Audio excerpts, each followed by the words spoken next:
Good morning guys. Ayan, pasok na po tayo kahit Friday.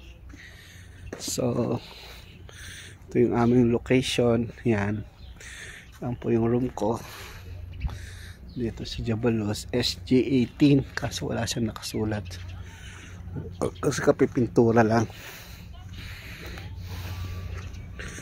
So, ayan po. Papasok na tayo sa work. Ayan. Ganda ng location po namin dito, no? Talagang mountain talaga siya. Ayan, no?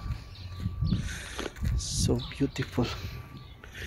Biglang kasi tayo nakababa kanina kasi malamig po kasi kaya. Pero try natin sa susunod na linggo. Look at that. Friday kasi ngayon kaya medyo tahimik. So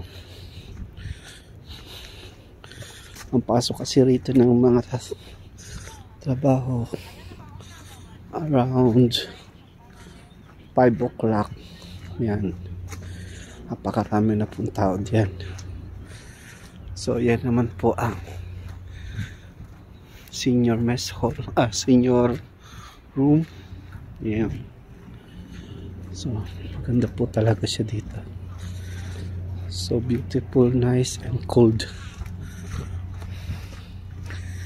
So yan. Yan, may nag-aantay na sa atin tao. Yan, yan si Ruben. Kanina po tayo kinukol niyan. Yan. Ayan si Ruben. Yan, tignan nyo, oh. Kagandang lalaki naman, oh, ng aking kulig na to, oh. Yan po yung aming location. Tignan nyo, ganda, oh. Ganda yung tignan. Okay guys, thank you for watching. Bye bye.